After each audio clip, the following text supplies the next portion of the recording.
ओम शांति। प्रजापिता ब्रह्मा बाबा की वाणी 6 मई 2021। मुरली का सार है, मीठे बच्चे।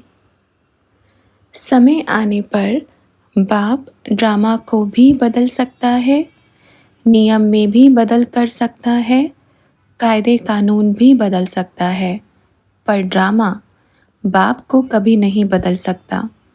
इसलिए बाप बड़ा, क्योंकि बाप है तो ड्रामा है, बाप नहीं है तो ड्रामा कोई काम का नहीं है। Om Shanti.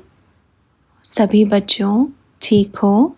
Okay, first class एकदम खुश हो सभी बच्चे?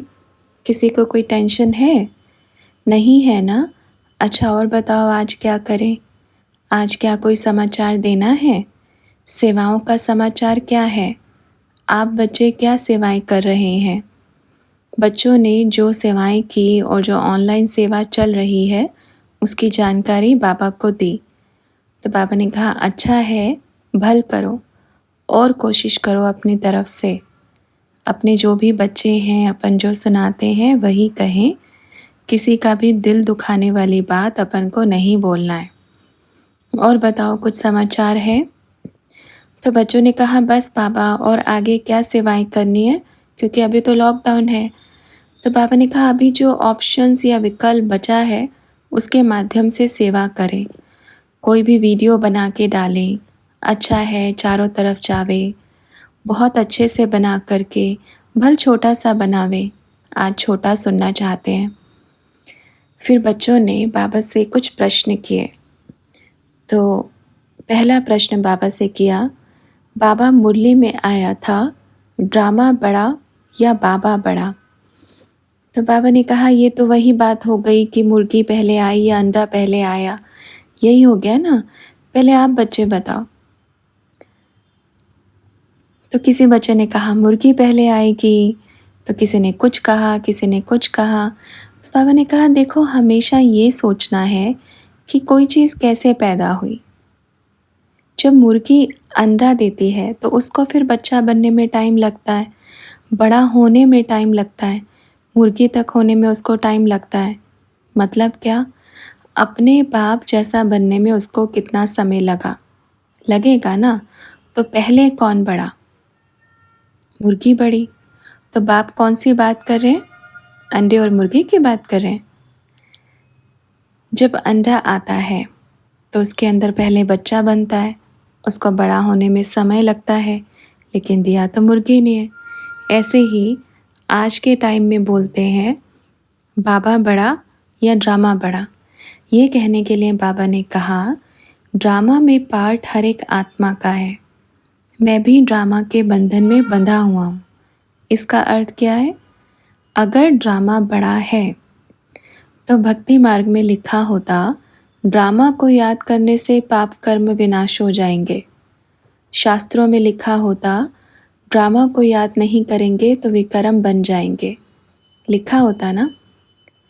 ऐसा क्यों लिखा है कि भगवान को याद करेंगे तो आपके जन्म जन्मांतर के पाप मिट जाएंगे? ये क्यों लिखा है? हर मुरली में ये क्यों आता है कि अगर अब आप बाप को याद करेंगे तो पाप विनाश हो जाएंगे? ऐसे क्यों नहीं लिखा होता कि ड्रामा को याद करेंगे तो पाप विनाश हो जाएंगे? लिखा क्यों नहीं? तो कौन बड़ा? बाबा बड़ा। दुनिया का कोई भी एक इंसान, चाहे वो कितना भी बड़ा क्यों ना हो, जो नियम कायदे कानून बनाएगा, उस बड़े व्यक्ति को उस नियम कायदे कानून में खुद को चलना पड़ेगा। नियम कायदा उसने दुनिया के लिए बनाया, ऐसा नहीं उसको खुद को भी उसमें चलना पड़ेगा। जो इस सृष्टि के नियम कायदे कानून है वो भल बाप ने बनाए हैं, पर चलेगा तो वो भी, हम भी, पूरा विश्व चलेगा। और ड्रामा की बात अगर कहें कि ये सृष्टि 5000 साल की है, ड्रामा की बात कहें तो ड्रामा इस धरा पे होता है। सूक्ष्म वतन में ड्रामा नहीं होता है, मूल वतन में ड्रामा नहीं होता है। ड्रामा कहाँ बोलते हैं अपन? इस धरा पे बोलते हैं ना। तो कैसे कहेंगे? अपन का बाबा इस धरा के ऊपर है सूक्ष्म वतन देखो, मूल वतन देखो। ड्रामा हम यही कहते हैं। अब परम धाम में थोड़ी जाकर कहेंगे जो ड्रामा में होगा मिलेगा। कभी कहा? वहाँ तो सूक्ष्म रूप में क्या? आत्मा। सूक्ष्म वतन में थोड़ी कहेंगे ड्रामा में होगा तो हिसाब किताब मिलेगा, जो मर्जी है अपनी मन मर्जी करो। वहाँ सीधे हो जाएंगे, एकदम अदालत में, किसी का चलेगा नहीं। तो इस धरती पे कहते हैं कि जो ड्रामा में होगा, इधर ही कहते हैं। तो अब बताओ कौन बड़ा? बाबा बड़ा ना। बाबा क्यों बोलता है कि मैं ड्रामा के बंधन में बंधा हूँ? बाबा ये कहता है, इस दुनिया की भाषा में उसको नियम कहते हैं, बाप की भाषा में उसको ड्रामा कहते हैं। बस बाप की भाषा में ड्रामा बोलेंगे, दुनिया की भाषा में नियम बोलेंगे। बाप भी नियम कायदे कानून में बंधा हुआ है।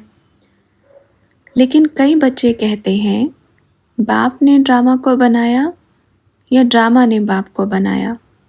बताओ। कोई कहेगा कि ड्रामा ने बाप को बनाया। आज तक की कौन सी मुरली में आया कि ड्रामा ने बाप को बनाया? तो कौन बड़ा? बाबा। हाँ, समय अनुसार आने पर वो ड्रामा को भी बदल सकता है। हाँ, समय अनुसार आने पर वो ड्रामा को भी बदल सकता है।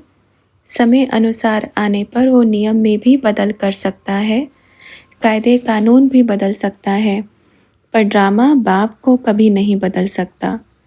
इसलिए बाप बड़ा, क्योंकि बाप है तो ड्रामा है, बाप नहीं है तो ड्रामा का कोई काम नहीं है। इसलिए बाप बड़ा, क्योंकि बाप है तो ड्रामा है, बाप नहीं है तो ड्रामा का कोई काम नहीं है। अच्छा, फिर बाबा से पूछा, बाबा शरीर में जो रोग होते हैं उसको योग से कैसे ख़त्म करें? शरीर में जो रोग होते हैं उसको योग से कैसे ख़त्म करें? तो बाबा ने बताया, ये दुनिया है ही रोगों की दुनिया, और सबसे बड़ी बात है इस संसार में बाप को याद करने से हर रोग से लड़ने की क्षमता, ताकत मिलती है। जितना बाप बुद्धि में रहेगा उतना बाप की याद। इतनी ताकत भी होनी चाहिए ना, क्योंकि याद टिकती नहीं है। बच्चे कहते हैं हम तो आपको इतना याद करते हैं, इतना याद करते हैं, फिर भी रोग आता है। पता है बाबा क्या कहते हैं? नहीं, आप बाप को याद नहीं करते हो। आप बार बार क्या करते हो? मेरे में रोग है, मैं बीमार हूँ, मेरे पेट में दर्द है, मेरे पैर में ये दर्द है। भाई, आप बाप के सामने बैठ कर के भी किसको याद कर रहे हो? रोग को। अब जिसको याद करोगे वही आएगा, बड़े रूप में आएगा। बाप को क्यों नहीं याद करते? हर भारी बच्चे यही कहते हैं, बाबा मेरी ये बीमारी ठीक करो ना, बाबा मेरे को ये बीमारी से मुक्त करो ना। आप याद कर रहे हो बीमारी को, तो ठीक कैसे करेगा बाबा? एक बच्चे की बात नहीं है, ये मेजॉरिटी की बात है। अब क्या कहते हैं? हम बीमारी से मुक्त हो जावें, हम योग कर रहे हैं, हम भल करो। एक बारी संकल्प किया, 2 बारी किया, हर रोज़ कहेंगे, बाबा मेरे को ये बीमारी है, मेरे को ये बीमारी है। तो बाबा कहेगा, डॉक्टर के पास आए हो, आपने एक बारी अपनी बीमारी की चिट्ठी लिख के दे दी। अब आप अगर रोज़ डॉक्टर को यही कहेंगे कि मेरे को ये बीमारी है, ये बीमारी है, ये बीमारी है, तो डॉक्टर कहेगा, भाई अब दवाई क्यों नहीं खाते हो? रोज़ आकर बोलते हो मुझे ये बीमारी है, ये बीमारी है। दवाई खानी चाहिए ना। बोलने से थोड़ी दवाई मिलती है, खाने से दवाई मिलती है। पेट में जाएगी नहीं तब तक बीमारी ठीक नहीं होगी। ऐसे ही क्या करते हैं, बाबा बीमारी है, पर याद नहीं करते।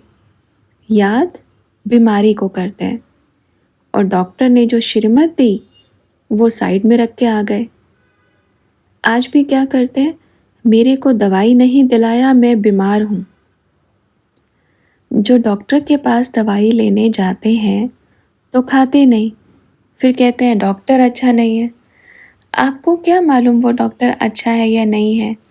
आप बिना दवाई खाए अगर बोलेंगे डॉक्टर अच्छा नहीं है, डॉक्टर की दवाई अच्छी नहीं है, तो कैसे चलेगा? पहले खानी पड़े ना। अगर बाप की सच्ची सच्ची याद में बैठेंगे, एक बारी संकल्प करेंगे, बाबा ये तन आपका है, मन आपका है, तन में कोई भी रोग है तो वो भी आपका है, आपकी दिल है ठीक करना तो करना, क्योंकि ये शरीर हम समर्पण करते हैं, क्योंकि हम इससे बड़ी सेवा करना चाहते हैं, तो इस शरीर को ठीक कर दो। फिर सोचो और ओम कराओ खाली पेट, लंबी सांसें ओम कराओ, तो उससे हम कहेंगे 50% बीमारी समाप्त, और 50% कम नहीं होता। अगर 50% समाप्त हो गया तो 50% तो चलते फिरते समाप्त हो जाएगा। करके देखो, सुबह सुबह एकदम पेट खाली, पानी पियो और लंबी सांस से ओम करो। पेट की तो काफ़ी समस्याएं ख़त्म हो जाएंगी, ठीक है। और जो अपने को चाहिए, बुद्धि में, शरीर में ऑक्सीजन चाहिए, वो सबसे ज़्यादा मिलेगी और अच्छी वाली मिलेगी, क्योंकि जब हम ओम करते हैं ना तो वो अच्छी ऑक्सीजन लेगा। बाहर दुनिया में गलत ऑक्सीजन भी है ना, तो जब हम ओम करते हैं उस टाइम वो प्रकृति से अच्छी चीज़ को ढूंढ ढूंढ के लेकर आएगा अंदर में और बुरी को बाहर करेगा। तो कितनी % बीमारी ख़त्म हो जाएगी? तो बाप को याद करेंगे तो ठीक होंगे, और बीमारी को याद करेंगे तो बीमारी और आएगी। ओके। और किसी को कुछ क्वेश्चन है? तो बाबा से पूछा, अष्टरत्न के बारे में किसी ने कुछ पूछा। तो बाबा ने कहा, ये जो बहुत सारे क्वेश्चन करते हैं ना, सबसे पहले इनको एक बात ज़रूर बोलना कि क्वेश्चन करने में अपने पुरुषार्थ को पीछे मत करना। भल बाप तो जवाब देगा समय अनुसार जो ड्रामा में होगा, पर ऐसा नहीं कि उसमें बुद्धि लगा लगा के अपने पुरुषार्थ में दौड़ी नहीं पहने और अपन पीछे रह जावे। ठीक है। जो बच्चे बोलते हैं ये सवाल का जवाब देगा तो अपन निश्चय करेगा, तो अपन नहीं देगा। क्यों देगा? अगर आपके दिल है, बाप से प्यार है, तो निश्चय करो। अब बाबा कितने समय तक प्रूफ देगा, कितना टाइम हो गया, कितने वर्ष हो गए, निश्चय करो। दुनिया का लौकिक बाप को भी अगर एक बार बोले कि तो मेरा बाप नहीं, तो वो भी छोड़ के निकल जाता है। नहीं है तो ठीक है, अपनी ज़िंदगी जियो, अपन चले। फिर पीछे से ढूंढते हैं, क्योंकि दुख हुआ, प्रॉपर्टी ख़त्म, फिर बाबा बाबा मिलो ना, आओ ना। ऐसे अभी भी क्या करते हैं, दुख नहीं है, भरपेट प्रॉपर्टी है, तो कौन बाबा, किसका बाबा है, तो अपन क्या करें? जब प्रॉपर्टी ख़त्म हो जाएगी, जब दुख आएगा, तो अगर किसी इंसान को भी कहेंगे, झूठ भी बोलेंगे कि इसमें बाबा आते हैं, तो ऐसे पैर पकड़ेंगे, अरे बाबा हमारे दुख ठीक कर दो ना, अब हम मान गए आप बाबा हो। झूठ भी कहोगे तो उसको भी मानेंगे, और अब सच्चे बाप को भी नहीं मान रहे, तो इसको कहेंगे मतलबी, स्वार्थी। बाप का प्यार कभी स्वार्थी नहीं है, पर कहाँ कहाँ अपने ब्राह्मण बच्चों का प्यार भी इतना स्वार्थी है, इतना मतलबी है। फिर बच्चों ने कहा, संगम पर परमात्मा से ब्रह्मा द्वारा 21 जन्म की प्रारब्ध मिलती है, यानी सत्युग के 8 जन्म, त्रेता के 12 जन्म, तो 20 जन्म हुए। तो 21वां जन्म जो वर्तमान में संगम का 1 जन्म है, क्या स्वर्ग में ही गिना जाएगा? इस पर कई बच्चे मूंझे हुए हैं। 21 पीढ़ी का मतलब 21 जन्म से ही है ना? कृपया इसे स्पष्ट कीजिए।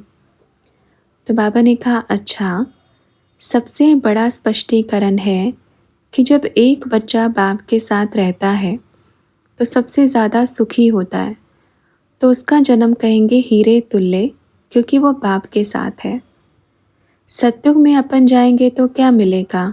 भल सब कुछ है, धन संपत्ति, सुख, शांति, प्रेम, खजाना है, सागर है, पर एक चीज़ नहीं है, एक चीज़ नहीं है, बाप। भल कमी भी महसूस नहीं होती क्योंकि सब कुछ है।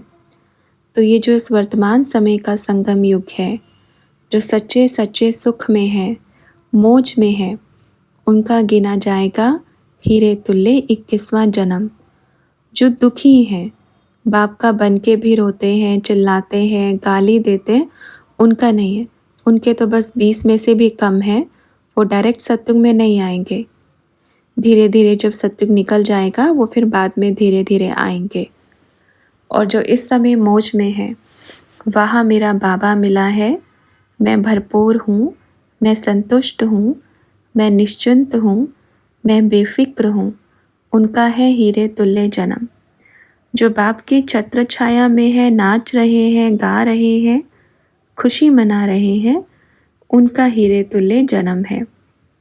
भले कुछ भी नहीं है तो भी खुश हैं, और सब है तो भी खुश हैं, उसको कहेंगे हीरे तुल्य जन्म।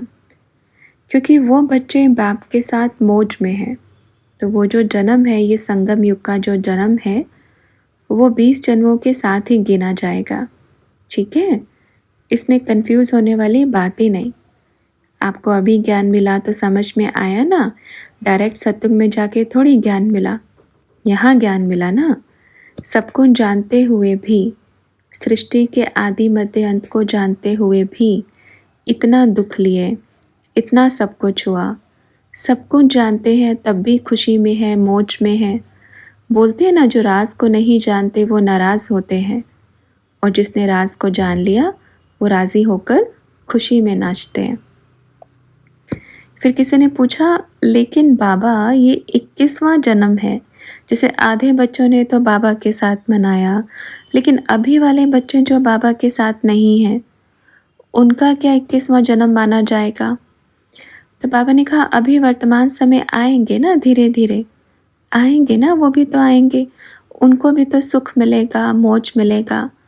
हाँ, जो ब्राह्मण जो साकार में भी हैं, उनको कहेंगे, है ना, ये बड़ा पूरा 100 वर्ष में इतनी खुशी में मौज में है, उनका सबसे ये फर्स्ट जन्म है।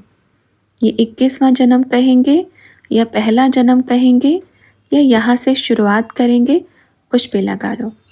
अच्छा, और कुछ पूछना है? तो बच्चों ने बाबा से और भी बहुत सारे प्रश्न किए, जो हम इसी मुरली को कल पूरा करेंगे। ओम शांति।